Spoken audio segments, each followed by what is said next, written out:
Thalassa a jeté l'ancre à Lorient après avoir navigué 36 ans et parcouru 815 000 nautiques.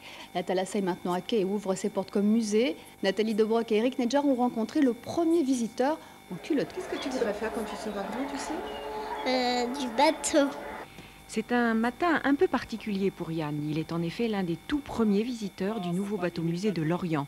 La Thalassa, navire océanographique venu terminer son parcours en beauté et raconter la grande histoire de la pêche chalutière des années 60 à aujourd'hui. Le souci, c'était de permettre aux gens de comprendre quelles étaient les missions d'un bateau comme celui-là, donc à travers des manipulations, des expériences, des observations que les enfants, le grand public pouvaient mener à bord. Et donc de conserver aussi des espaces tels qu'ils étaient quand la Thalassa était encore en service. Donc le visiteur qui vient peut à la fois retrouver un peu les odeurs, les ambiances qu'il y avait autrefois, et puis aussi comprendre les enjeux d'un tel bateau, parce que c'était vraiment un outil de travail au service des pêcheurs. La Thalassa aurait effectué entre les années 60 et 96 quelques 815 000 nautiques avant de livrer ses coulisses aux visiteurs. Une façon ludique de découvrir les conditions de vie à bord des marins et des scientifiques. Tu es là? Tu es là?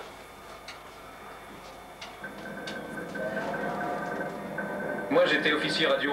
Je m'occupais des appareils de communication dans la salle de radio.